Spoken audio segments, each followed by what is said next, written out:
What is happening, everybody? It is Friday, and for one more time, it's going to be myself and Spags doing the Sims show, looking at all the top projected lineups we're getting to in the Sims, as well as some of the individual players at each position that are showing up as the most exposed players at each spot. And all we're going to ask from you guys as you come in, just do us a favor, like the video, subscribe to the YouTube channel. If you want to sign up at Stokastic.com, we do have links for that below in the description box. But what we really require you is just that like and subscribe. We appreciate it a whole bunch. Helps keep our content free. And Spags, man of the Splash Play Pod, really want to make sure I enunciate that correctly this time around after my faux pas from a week ago. What's happening, and how did last week go for you? It was going good. I feel like the thing, and I mentioned this yesterday to Eric as well, like, I think the toughest part of, and, you know, here I am being the martyr complaining about doing shows, talking about football and all of that. But like the toughest part for me as a creator is like when you get your takes right on the show, then you put your lineups in and you get, you know, portions of things really right. Like I mentioned yesterday, the Bucks Colts game last week was one where I did have the right parts of that one, but then didn't have the Josh Allen, didn't have the Kyren Williams nearly enough because I felt the projections weren't all the way there.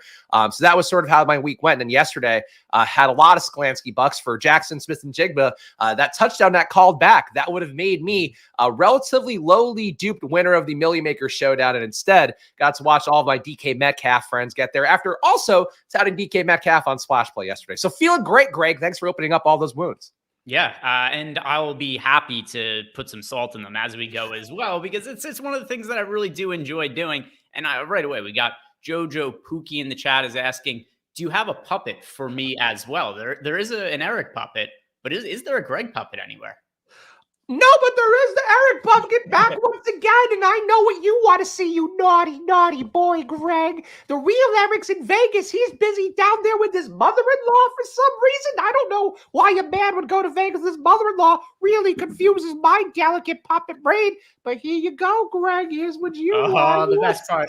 So what people don't realize about the Eric puppet is that it's made to the actual true dimensions. Every single inch, every single piece of that puppet is, that's exactly what Eric looks like without his pants on, a Ken doll. It's exactly the same. It's incredibly immaculately done. Whoever was that designed the puppet, I mean, just perfecto.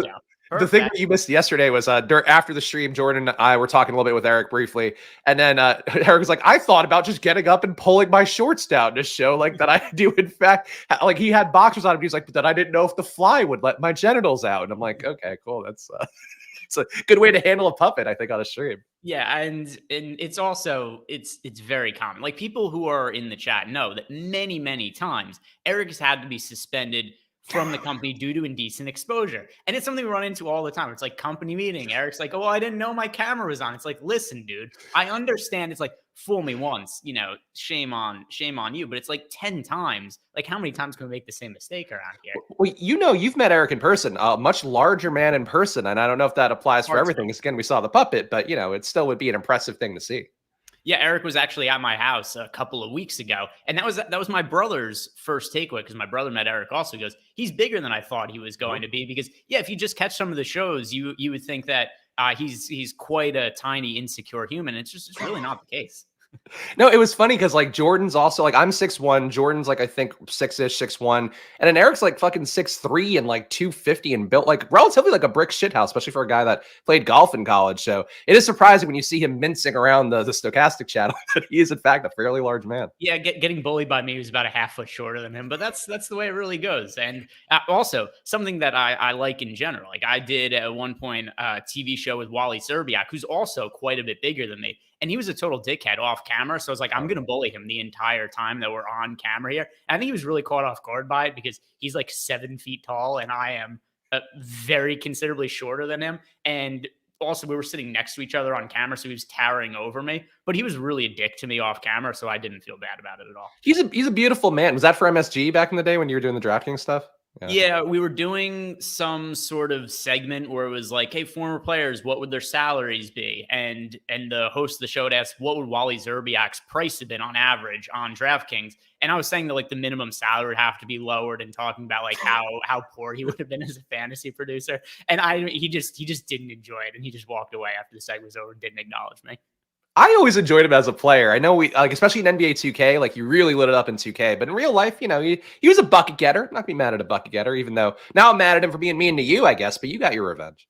Yeah, and it wasn't as much as he was mean to me, as much as at the time, this is something I was doing a television pilot for MSG and the Knicks. It was a really big opportunity for me, and he could not have been less interested or put less effort into the segment that he was on with me. And also, when he greeted me, like, didn't make eye contact, kind of like stuck his hand out, did like the cold fish sort of handshake. Like, asked him some questions beforehand about the segment and stuff, and he was just like not engaging. So like, all right, I'm just gonna be mean to you as soon as we start the thing. And yeah, I regret zero of it. And I think very fondly upon that memory. But neither here nor there. We have a football slate to talk about today. And we're sponsored by Vivid Picks. If you guys have not checked out Vivid Picks, one of the main reasons to do it is if you sign up using the link that we have below, you get up to a $300 bonus on your first deposit, which pretty good value, right? You're just adding money to your bankroll, and the standard deposit match offer at Vivid Picks is only $100. So you need to use our link to get that $300, and your first play there is a secure play up to $25. So even if your first card loses at Vivid, they're giving you back $25 in Vivid Bucks. So lots of good value when you sign up there for the first time. Just make sure you use our link when you sign up to get in the most value possible. So looking ahead to this week's Spags, where we have 10 games on the slate. Is there anything about this slate, just like an overarching view that's on your mind, or maybe any takeaways from last week?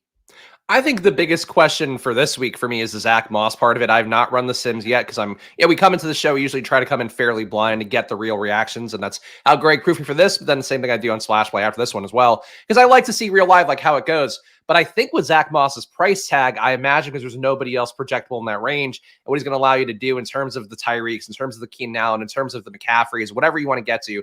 Keenan Allen, of course, questionable. I presume he's going to go, but we'll see with him not practicing this week. The point being, like, Zach Moss opens up everything, and I'm wondering if the Sims are going to treat him like it has in the past. Chalk defenses, some chalk running backs.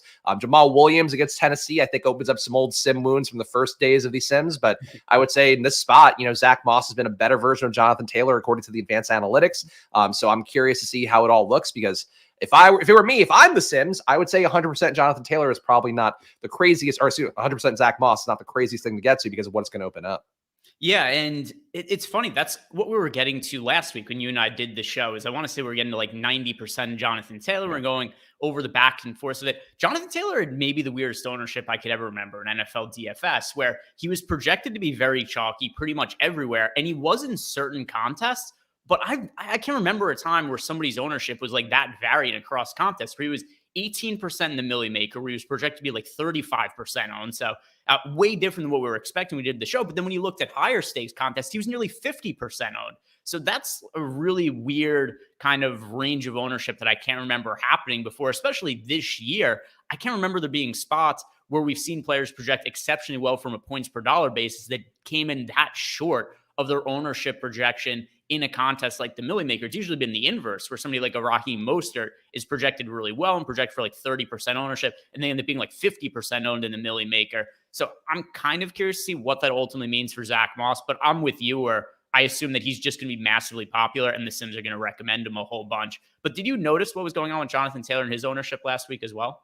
Yeah, because I basically thought I was going to be with the field on him and put in 30% Jonathan Taylor, and then, try to get unique by putting him with Michael Pittman, with Mike Evans, which was like, I felt like a genius. And then, of course, the games didn't really matter. The scores didn't matter because Kyren Williams came over the top. But that was what my approach basically was like, okay, I'll take the field's ownership and try to get different somewhere else, which I think is one of the valid ways to tackle ownership. We talk a lot about, I know Josh and Adam debate a lot about the idea of these lower owned lineups and how you're getting there. You can still have chalk in them. It's just a matter of the overall configuration of things.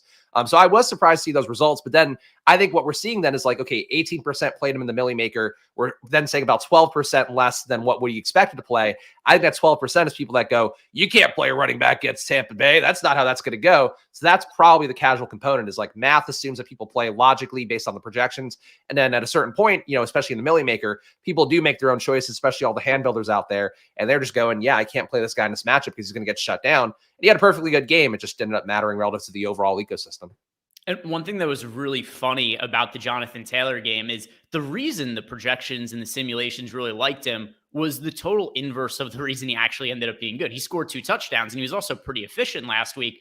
But Zach Moss came out and Zach Moss was almost out of the running back rotation, hardly playing. The game before this, only 1 carry for Zach Moss, and all of a sudden it was a split backfield last week. Now we come to find out that Jonathan Taylor had a thumb injury, and that's why he's going to be out, I assume, for the rest of the season. So that might have been part of the reason why that they were trying to limit him. Maybe he went to the coaching staff, was like, hey, got injured early in the game. I'm banged up. So maybe that was the reason. But looks like Zach Moss is going to be back in the mix in a very big way for the Colts. And Jacob, if you wouldn't mind throwing the Sims up on screen, I want to look to see what our number one overall projected lineup is and whether it has Zach Moss. And the answer is yes. And to go further, all of the top lineups I'm looking at on screen have Zach Moss in them, it appears. So he's somebody we're going to be getting to a whole bunch this week. And if we look at our number one overall projected lineup here, Spags, it is actually a 49ers double stack. So we've got Brock Purdy at quarterback. The pass catching options are Brandon Ayuk and then, Rachaad White. So not actually a wide receiver or a tight end, but still a running back that is pretty involved in the passing game with Zach Moss in there as well. And then the other pass catchers rounding it out, we've got Josh Downs, Jerry Jeudy, Logan Thomas at tight end. We've got Christian McCaffrey as a pay-up option. Falcons defense, I never concern myself too much with the defenses I get to. Yeah. It's a dumb position. I wish we were done with it, but it's here. Whatever the Sims give me, I do zero manipulation to the defenses at all. Whatever it is what it ends up being. What do you make of a Purdy San Francisco double stack being our number one overall best projected ROI lineup? I get the logic. I'm curious to see. I haven't done my research yet into the alternate markets for that game, but what the alternate markets look like for Philadelphia, San Francisco, where if you do see a few alternate lines that have a high probability of going under, let's say, higher than the market total, it tends to be a sign of the markets hedging against a shootout. So that's something that I tend to play a lot, actually, is how I kind of get to a lot of the games that do hopefully have some shootout potential. I get it with Brock Purdy. I get the price point. I get the double stack part of it. The Rachaad White part, against Carolina, I think has been a match that people want to target a lot. So I certainly can see that. Josh Downs leverage against a chalkier Michael Pittman. So I think that makes some amount of sense. The Jeudy part, I'm not quite as sure about. I don't know where that's coming from, but the lineup makes sense. I don't know if I'm as bullish. I feel like we get a lot of Niners double stacks with the Sims because they are inherently kind of a good stack every single week, every single matchup. But I'm not excited about Brock Purdy this week. I think he's one of the plays, but I don't know he's the play I'm dying to get to. Yeah, and I realized I think I just misspoke there. I meant to say Christian McCaffrey is part of the stack as a running back with San Francisco, and I think I threw out Rachaad White, but who knows? Say a lot of things. I have to rewind to see what it is I actually said there. But either way, it's Christian McCaffrey as part of the stacking option there with Brock Purdy. And I don't mind him in stacks with Purdy either, Christian McCaffrey, where somebody who we've seen just obviously massive touchdown equity, very involved in the run game as well as the pass game. It wouldn't be the most shocking thing in the world if Christian McCaffrey was to catch a touchdown pass. So couple of running backs that are going to be popular this week that I don't mind getting them with their quarterbacks at all. McCaffrey is one of them. Zach Moss is another one because just like we talked about with Jonathan Taylor last week, you could definitely make a case for Zach Moss being somebody who's enough of a pass catching back that you can combine him with Gardner Minshew. And then not all that long ago, Zach Moss kind of only was a third down running back in some of his previous spots, and that was his role on other teams. So Rachaad White, Zach Moss, Christian McCaffrey, all guys we're getting to in our top projected lineup are also guys who I'm fine with being stacking partners with their quarterbacks for this week. Something else I'm noticing here. A lot of Miami triple stacks. The Miami Dolphins this week are going up against the just absolutely hapless Commanders defense, who were terrible in the first half of the year. And then they trade away Chase Young and Montez Sweat at the trade deadline, which on paper should only make their defense worse. This is a team that hasn't had the most difficult matchups in recent weeks. Last week, notwithstanding, they played against the Cowboys. They gave up 45 points. If there's any team that you could just onslaught stack with zero concerns about a run back with potential for them completely breaking the slate, would you agree that it's the Miami Dolphins against the Commanders? Yeah, I mean, I think the thing that jumped out to me was recently on social media, and I wish I could give credit, but I just, you know how it is. I see too many things on social media, and it's I can't remember where the fuck this came from. But there was somebody that pointed out that the Commanders, in terms of the year, giving up 7 more points in their implied total on average per game. And we already have an implied total for this one, which was, I think, just shy of 30. I don't know if that's crested past it yet. It's still 29.5. And I feel like by the time it gets to Sunday, would not shock me to see Miami be implied for over 30 points. And then you add on that potential 7 average points that are going above that. You have a lot of ways for them to get there. That said, running backs, we do know a key part of Miami's offense. I think that is something to keep in mind.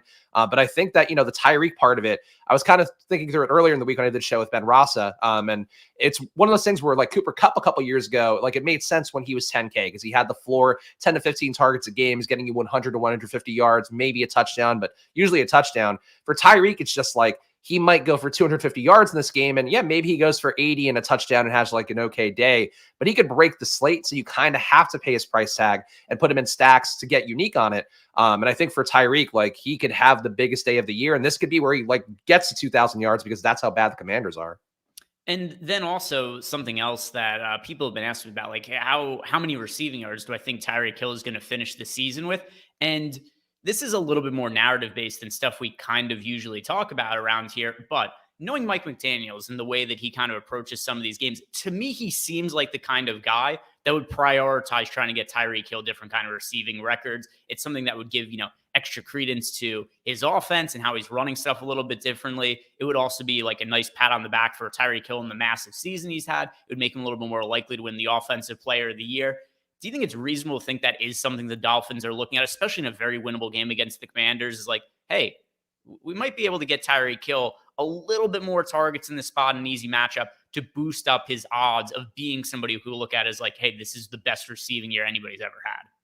I don't think that's a crazy thing to think for sure. I mean, the thing that they're running into a little bit, which I think we kind of saw last week against the Jets, is that they also have to get Jalen Waddle a bit more involved just to be ready for the playoffs, where you want to have both these guys kind of going at full capacity. But I would agree that, like, to me, I think Tyreek should be an MVP candidate. I know Dak is getting a lot more, and Dak is kind of running into the thing where he's probably not going to even win his division. They have to beat Philly coming up, but if they don't beat Philly, it's like they have no shot to get enough of a record to get there. But I think Dak is a good MVP case, but I also think you couldn't have the Miami Dolphins without Tyreek Hill. Like, I know they're doing some similar things in Houston with Tank Dell, but if I were Miami, and again, it's hard to say, like, if I'm Miami, yes, I'm no Mike McDaniels, but I would say that in general, like, I think you feed Tyreek here. I think you give him the upside because there's a chance you might not have to play your starters come week 18, if not week 17. It depends how the Bills run. But I think for them, like, yeah, get the big game out of the way, get the Heisman campaign kind of game out of the way for Tyreek now and give him 200 yards here. And I think that's definitely in the range of outcomes. And it honestly could happen naturally. Like, they don't have to go to the way to feed him because this is the best pure matchup he'll face all year.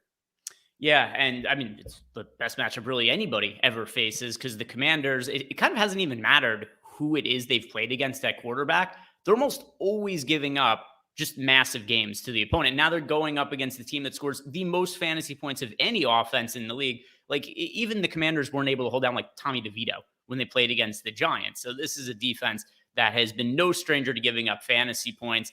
And real quick, Jacob, if you could pull the Sims back up on the screen, I want to see what some of the other highly projected lineups had as far as stacks. We actually do have a Titan stack here that's projecting really well. Will Levis +3. That's for the adventurous. That is for sure. And actually, could you do me a favor, Jacob? Go to the stack types and filter out the +3s. Let's see what some of the best lineups are that are just the single and double stacks. Yes, just go does not contain, and you can just type 3 in, and that will do it. Yeah.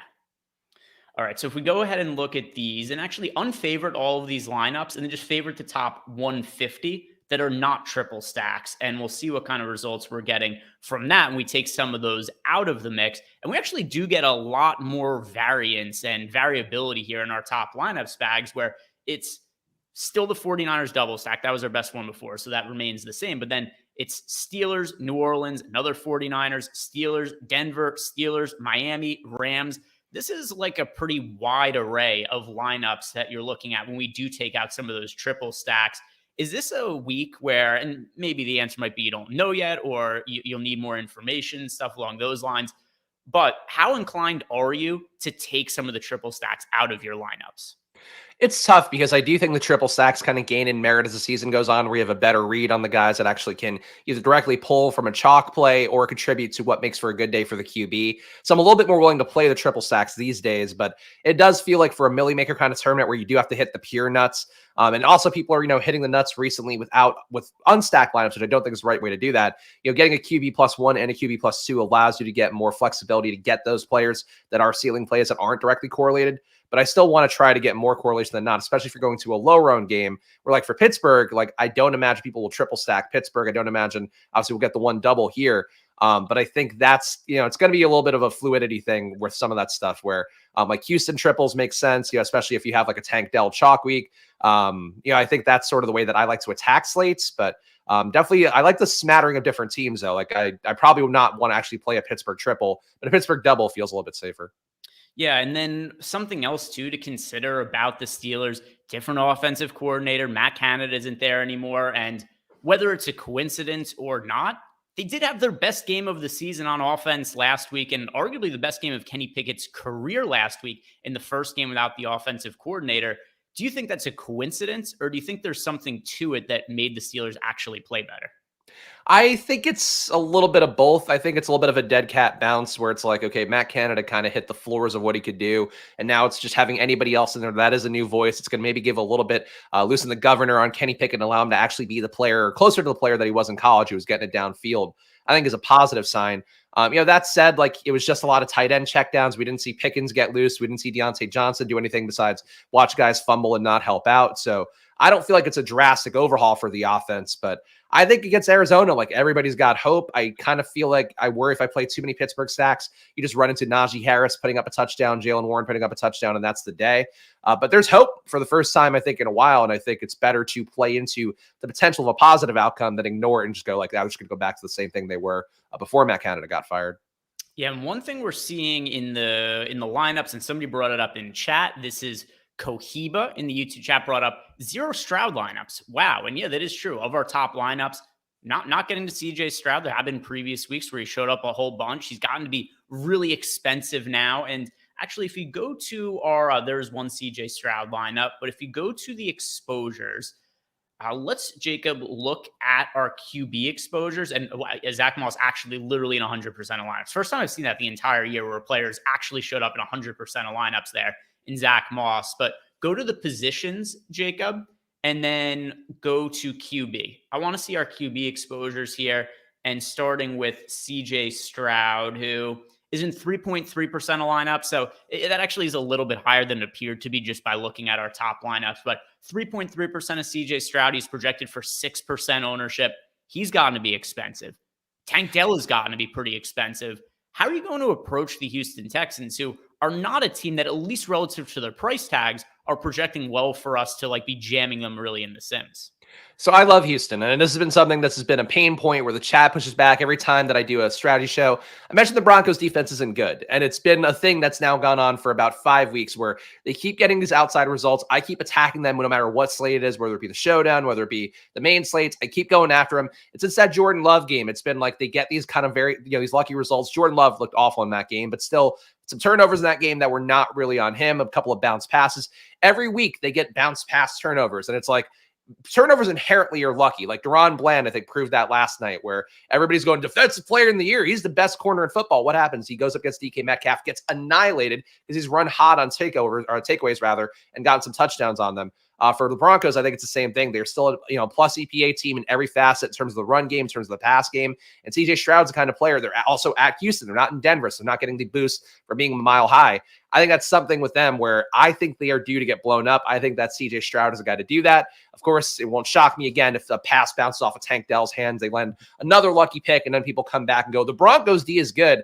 They are one of the worst defenses that keeps luck boxing every week. So I want to attack them here. And I'll be heavy on Stroud and Houston just because, especially if the projections aren't pushing you there. Like, I think it's a huge upside matchup, and Denver's also competitive enough on offense to keep it close. Yeah, and if you go ahead and look at some of the other exposure that we have here at quarterback, once we're getting past CJ Stroud. By the way, if anybody has questions or comments, you're watching in the YouTube chat, just throw stuff in like Cohiba did, and I'll definitely read it off on the show, and then we'll look into some of the data and maybe why it is that certain players like CJ Stroud aren't showing up quite as frequently. But we are getting to here. Can you sort by or is it sorted by the exposures already? Where's Kenny Pickett? Oh, we're not. Okay, there it is. We're not scrolled up all the way. That's what it was. I was looking for Kenny Pickett, and he wasn't there. We weren't scrolled up all the way. But getting to a ton of Kenny Pickett here. 21% of lineups with Kenny Pickett, 18.7% of Russell Wilson. We got 16% of Derek Carr, 13% of Tua. So these are the 4 quarterbacks we have double-digit exposure to, all of which we're also overweight to the field. There's no real chalk at QB. We've got Tua is projected for 10.9% ownership, but that's not like crazy chalk or anything like that. So the QB position is pretty spread out. Outside of guys like Jalen Hurts, Tua, and then also CJ Stroud, like we don't really have many of the stud QBs that are playing on the main slate this week, which kind of brings up some uncomfortable stacks you're going to have to get to, like Kenny Pickett showing up in as many lineups as we're getting to. So here's my question for you, Spags. Of these quarterbacks that are not great, that we're getting a lot of exposure to, Kenny Pickett, Russell Wilson, Derek Carr, who is your favorite amongst those options, and who's the one that maybe makes you gag a little bit? So Derek Carr, I kind of don't get. I mean, I guess if you're stacking him with A.T. Perry and Olave is going to play, right? Like it seems like he is with concussion protocol where he's already back in practice, but that's been so weird this year where I'm not sure how to read that one. So I remember earlier in the year, it was something like the first 4-5 games of the season, nobody who got a concussion was able to return the next week. Right. And then the first player that broke the trend, it was a tight end, but it was it also Musgrave? it might have been Musgrave, but it was also like a player who played on Thursday Night Football and the next game was on a Monday or something like that. So it was like there was like extra time off.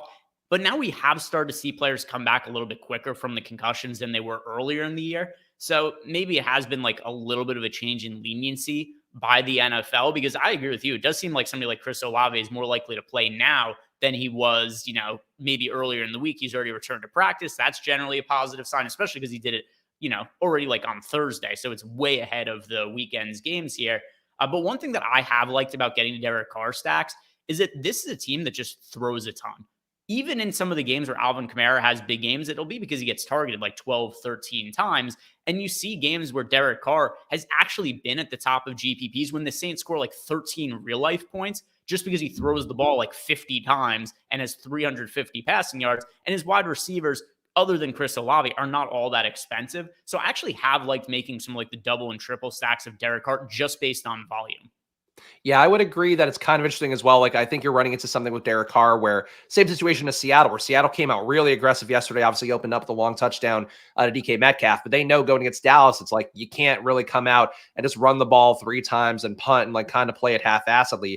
I think it's the same thing for New Orleans at home against Detroit, where Detroit, even though they've been bad the last few weeks, and that might be a sign of bad things to come, they are still an offense that could put up 28, 35, 40 points against you pretty easily. And I would say for them, if you're New Orleans, like you want to see Derek Carr coming out aggressively. And for New Orleans as well, Rashid Shaheed likely not playing, Michael Thomas definitely out. You are likely to see some consolidation of targets. You do run into the Taysom Hill part of it, where Taysom Hill could take red zone passes away, could take red zone rushes away and all of that. But I think Carr makes sense if you do get Olave in. I think Olave, A.T. Perry, Kamara, maybe Juwan Johnson. It's kind of a live stack that's going to get a little more consolidation than it's had all year.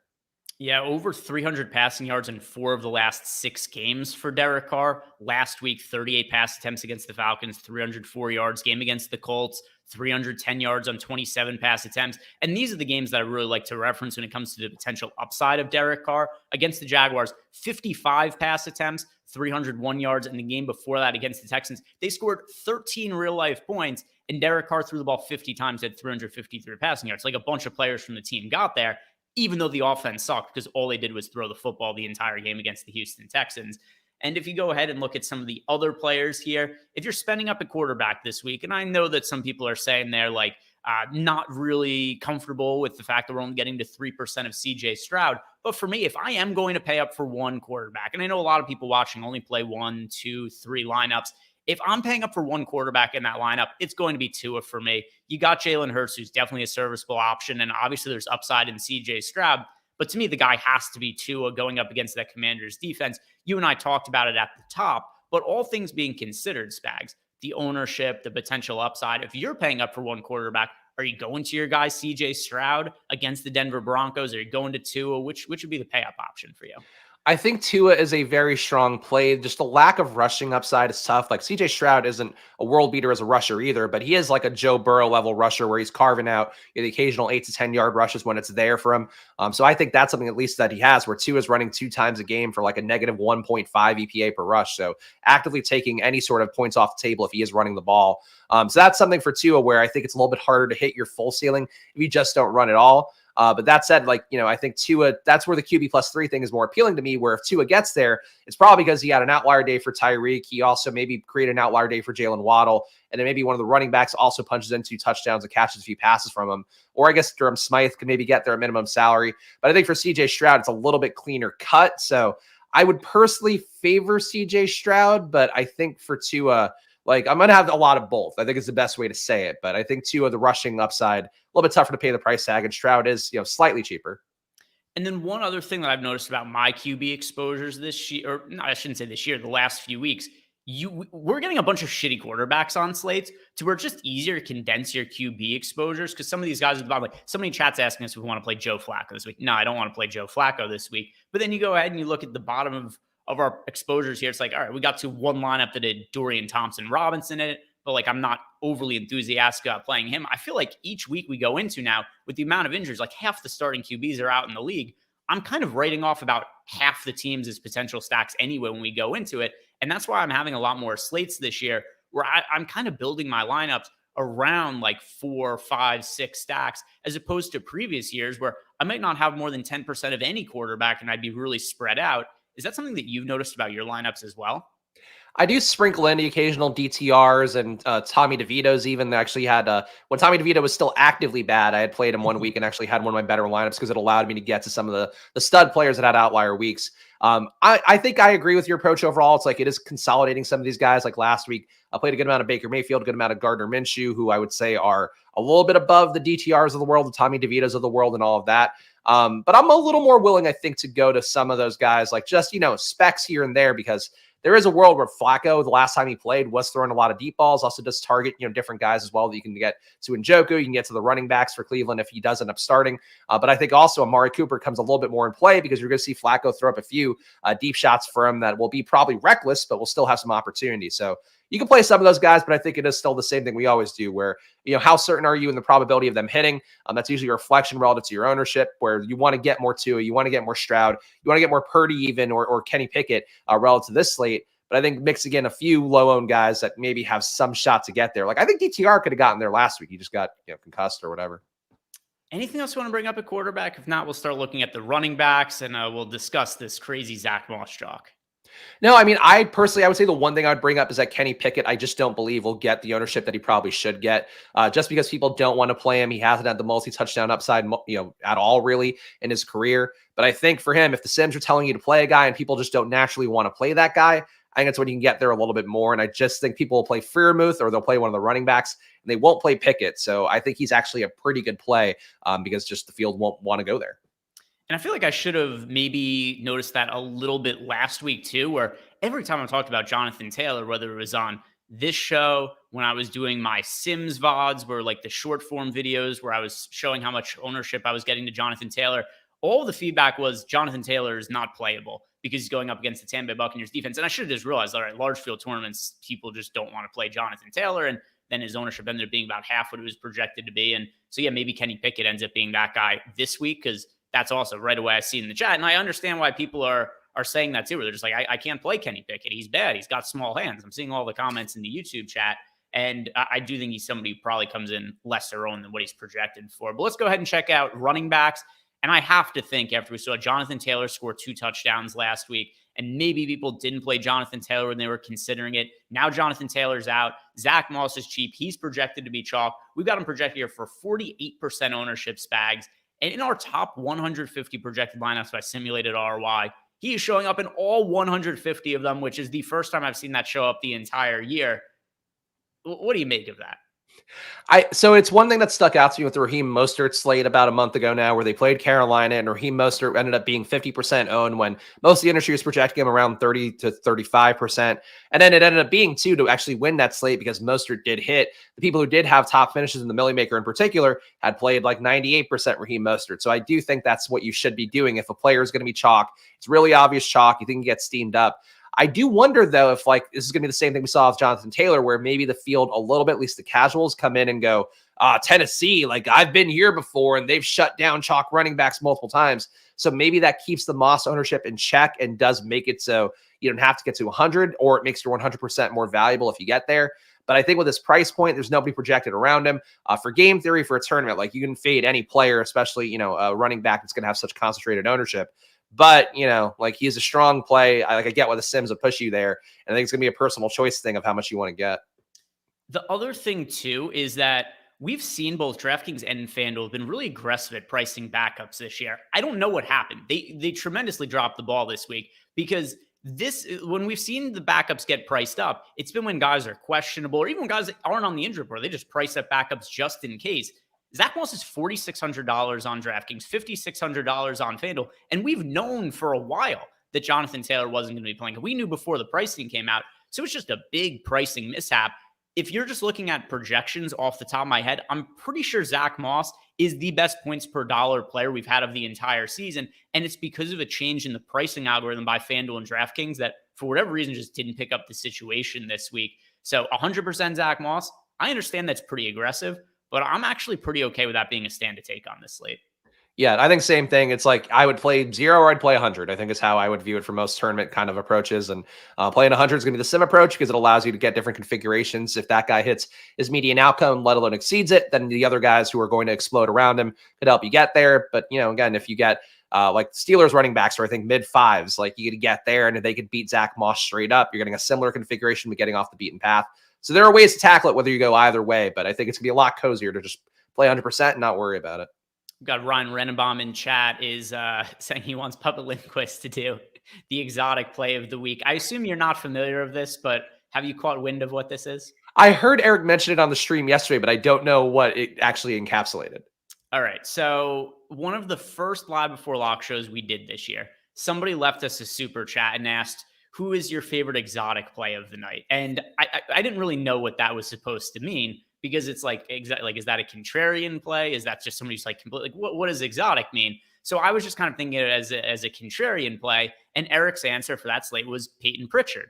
And I'm going, Peyton, that's not an exotic human being, Peyton Pritchard. And so then he gave out a second answer, who I can't remember who it was, but it was another white guy. And this was totally unintentional by Eric. So now every show we've had since then, people want the exotic play of the night. We try to push white basketball players on Eric Lindquist to make his decision on. So that is something here where Brian Renbaum now wants Puppet Lindquist to do an exotic NFL play of the week. But can we even find like who? I mean, if Rachaad White, there is kind of like a tangential connection to the exotic play of the week. Or if not, it probably has to be our favorite. It probably has to be our favorite tight end of the week. Is the exotic play of the week. I would say the exotic play of the week is going to be Kenny Pickett because there's nothing more exotic than going to Pittsburgh. You get steaks served on stone there. This is a fact, by the way. I've been to Pittsburgh before. They also fucking love ketchup. What's more exotic than ketchup? Ketchup, Peyton Pritchard, it all goes hand in hand. That's exotic for me, baby. Oh, there it is again. Oh, there it is again. All of Eric's favorite things, showing off his smooth bottom and picking on some white players that he likes for DFS purposes. All of Eric's stuff wrapped into one there. And if we go ahead and look at some of the other players who are exotic that are showing up at our ownerships, they sure as hell aren't at the running back position outside of Christian McCaffrey. McCaffrey, we're only getting to, and this will happen, when you have 100% of one running back, there's only so much room for other running backs to make it in. So Rachaad White, getting to a bunch of him. Christian McCaffrey, getting to a whole bunch of him as well. But these are the kind of chalky guys at the position. And that is also who we're building on, which will happen from time to time. A lot of times people say like chalk, they'll kind of just consider it to be bad in tournaments. But there's good chalk and there's bad chalk. And a lot of times there are players who are expected to be really popular. The Sims will say, all right, this guy's 20% owned, but he should be 50% owned or something like that. And you get to more of them. Everybody knows that I think Zach Moss, Rachaad White, Christian McCaffrey, viable running backs to be getting to. Are there any lower owned running backs that you see we're either getting to here, Spags, or ones that maybe you'd want to do an ROI boost to force into more lineups? I am intrigued a little bit as the week has gone on. I've been thinking about Breece Hall a little bit more because it should be a competitive game against Atlanta in that spot. Atlanta not a soft run defense by any stretch, but I think it's a game where the defense keeps it competitive enough for the Jets that Breece Hall could actually see like a full workload in that game. And it's tough because, again, it's the Jets. Like the QB situation is a disaster. And until Aaron Rodgers gets back in, I'm sure with all of his miracle treatments that are going on, he's going to be right back out there. Talk about an exotic play. That guy's got some exotic things flowing through his blood right now. But I would say besides that, like I think Breece Hall is the most interesting to me, perhaps. But Najee Harris and Jalen Warren, I think if you are going to go away from Zach Moss, again, both guys priced, I think, 5,200 and 5,400. So there are potential there to get there. If the Pittsburgh stack doesn't hit, and if that is actually a little bit chalkier, then we think the field is going to let it be. I think that's something, too, we're getting leverage potentially on the Kenny Pickett stack. So I also think there's a world where Harris and Warren can both get there. I don't know that I want to play that outcome a lot, but I think it's possible they can both get one touchdown, and then Najee breaks a few more runs. Maybe Najee gets 2 touchdowns. Warren gets a few more PPR points.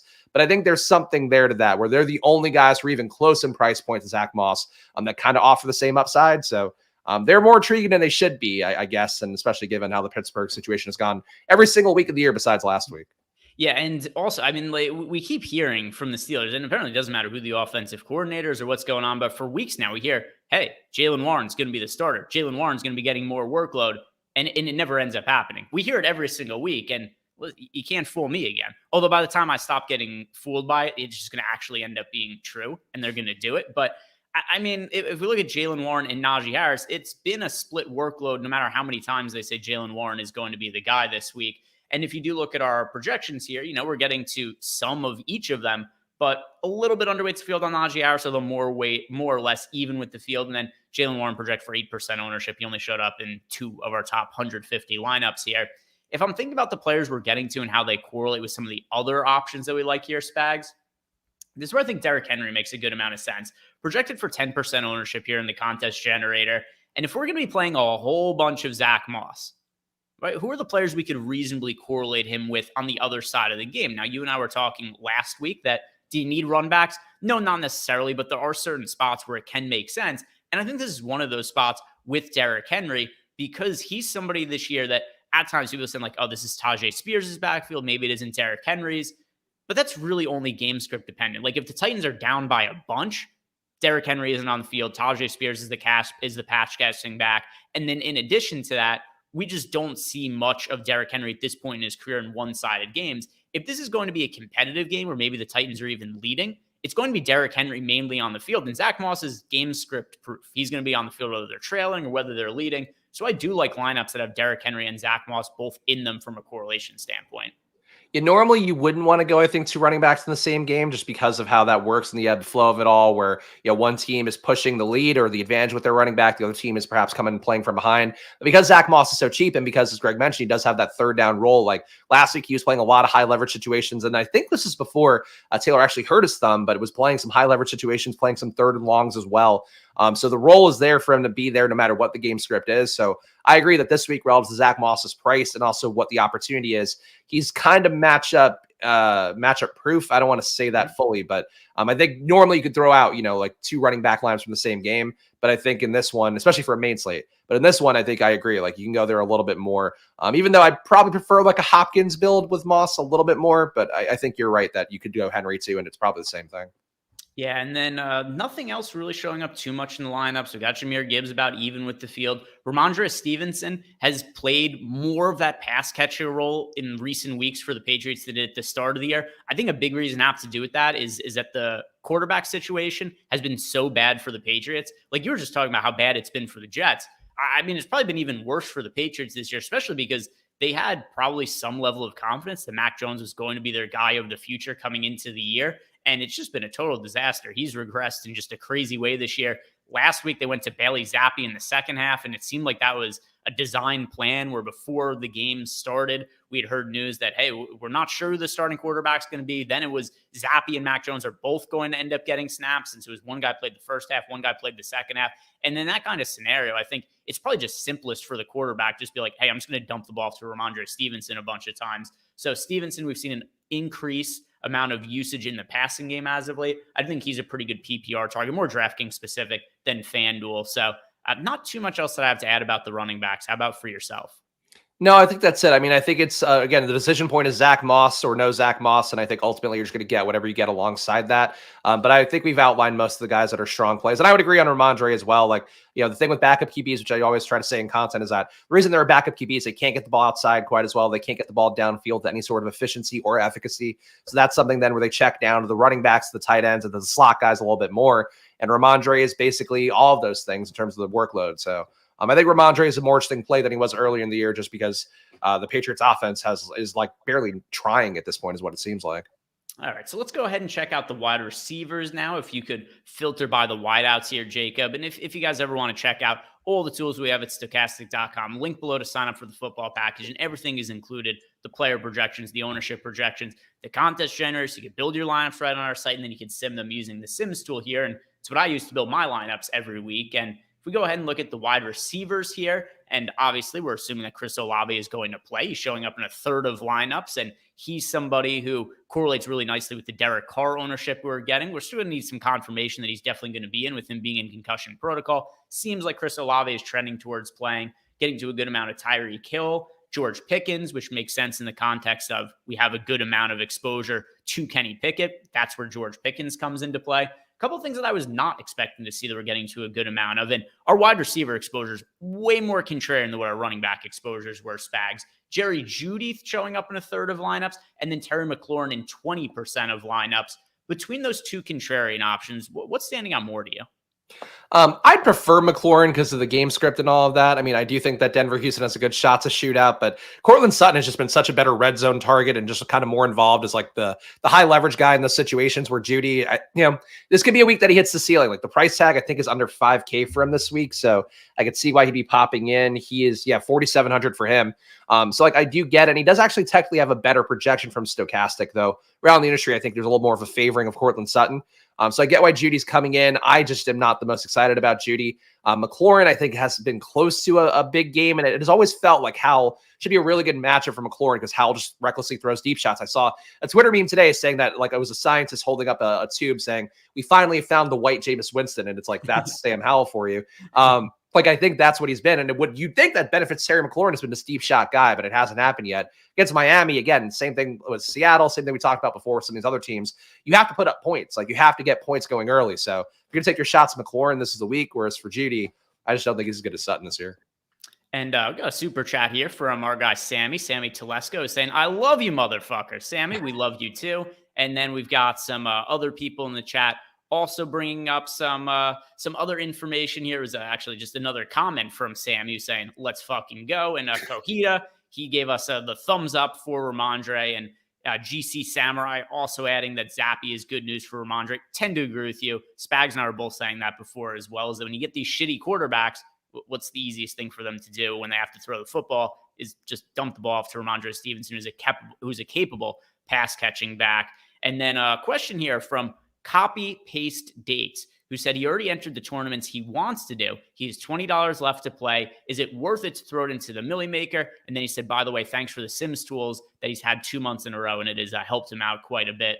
So if you're playing, you've already entered the contest you want to play for the week and you got $20 left. I don't know. Are you only playing one lineup, Copy Paste Dates, or are you playing a handful of lineups? Because the way that I recommend people to allocate their bankroll, I would rather you play 20 lineups in a $1 contest than one $20 lineup. To me, the way that it makes most sense to build your bankroll, and I get that people like to throw it in the Millie Maker and you take a shot to win the big prize. And I'm not going to tell you it's impossible, but it's certainly unlikely. And the most reliable way to build your bankroll is play as many lineups as you can in the lowest stakes as possible and build up from there. Is that usually your mentality as well, Spags? Yeah, that was something, Osmo Alex Baker has, I think, beaten into my head in the beginning parts of the day. Just talking about it on stream. Not that he was like yelling at me like, hey, stop playing a Millie Maker. He was so terrified about me winning it. But I think it's up to your personal preference. Like, I agree if you're doing it the smart way, you want to max out the lowest dollar tournaments you can. Like, you could even max out the quarter, max out the dime. Like, you could do a bunch of different ways of doing that. Just give yourself a lot of lineups and a shot to win that first place. But if you're playing for fun and you're like, I could lose this $20 and don't care, I would say putting in the Millie Maker is fine, but like if you're putting just one lineup in, you better be getting really contrarian somehow. Like don't build some chalky bullshit, like get off the beaten path. Like you still use projections, still use range of outcomes like the Sims provide you.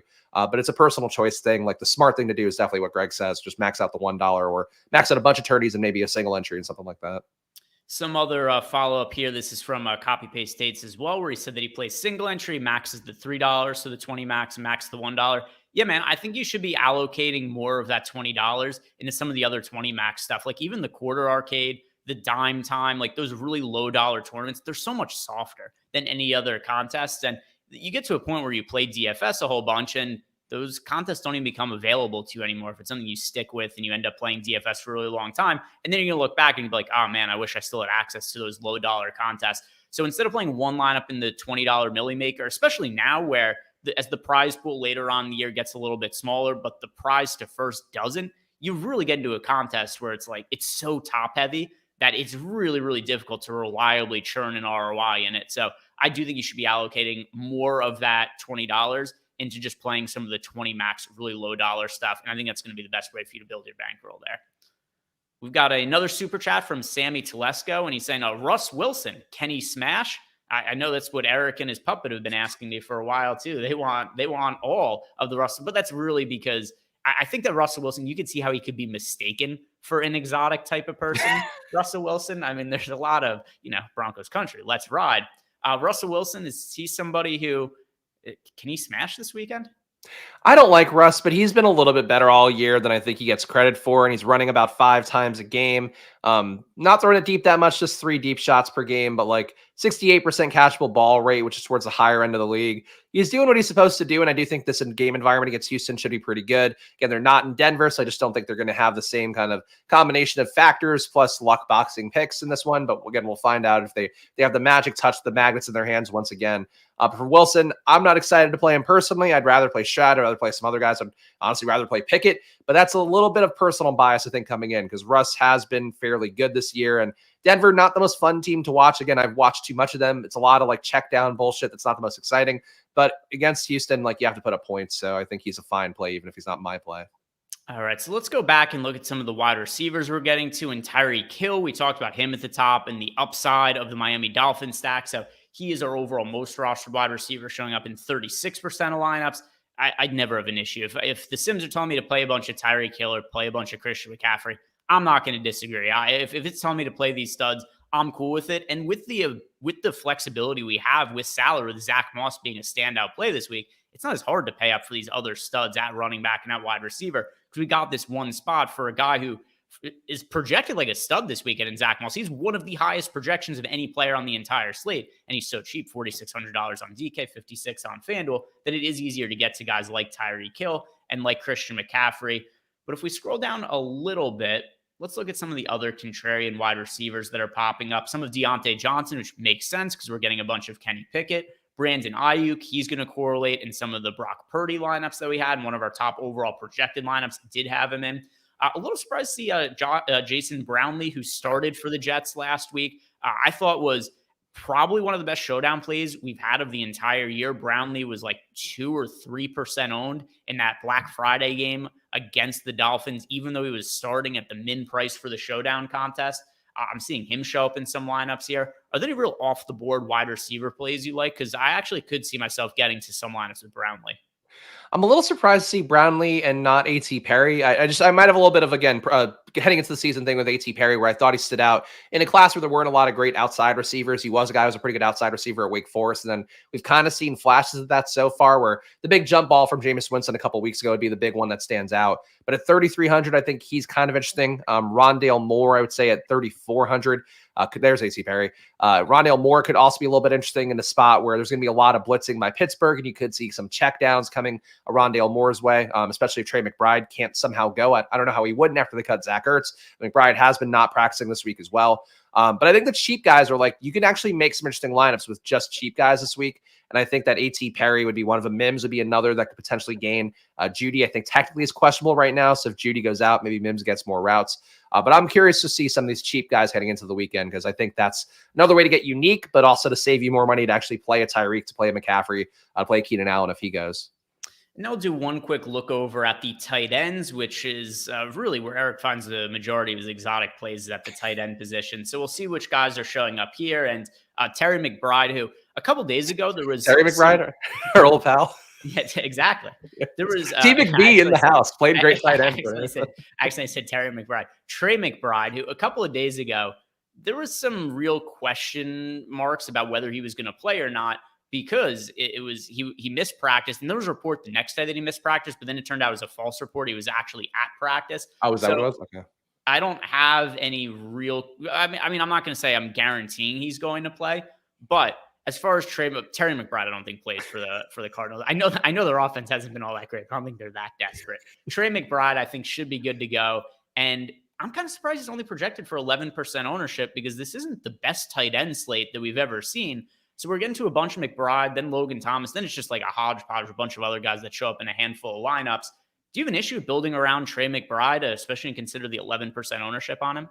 No, when you see Durham Smythe at number 3, I think I would rather have Trey McBride or Terry McBride relatively to both. But I think, yeah, like Trey McBride has been solid, and then no Zach Ertz coming back in is certainly a positive for him. And it's really like a bad tight end week. The only one that really stands out as like having an appreciable ceiling is George Kittle. We're seeing on the Sims having less than 1% ownership or 1% exposure right now. Kittle's like the one elite-ish tight end here. Dalton Schultz, I would say, is number 2. I'm surprised to see Njoku so low because I thought he would be one of the chalk plays based on the Stokastic data that I've seen so far. But yeah, it's like I think tight end is like defense this week, where it's just whoever you get that works with everything else you're cramming in. I think you just take them. Yeah, it's been a position that's tough to talk about this year because, like, oh, there's a Travis Kelce slate. We want to play Travis Kelce, or where some of the McBride slates where McBride was like way too cheap when Zach Ertz first got hurt, and it was like apparent that McBride was going to elevate to be one of the better fantasy tight ends. So yeah, we've only got two tight ends that are showing up in north of 10% of lineups, and the rest of the guys just players who do they correlate with the quarterbacks? Are they run backs and other stacks? And that's kind of it at the position. But guys, this brings us to the end here. If you guys haven't done it yet, do us a big favor. Like the video, subscribe to the YouTube channel. Shout out to Vivid Picks for sponsoring the show. We got the link below to sign up there, as well as the football package we have at Stokastic.com. Link for that below if you want access to the Sims tool, build lineups for FanDuel, for DraftKings, for Owners Box, and for all the different showdown and alternate slate contests, like the afternoon, stuff like that, all included in it. So guys, thank you very much for watching. Good luck this weekend. We'll see you back here next week.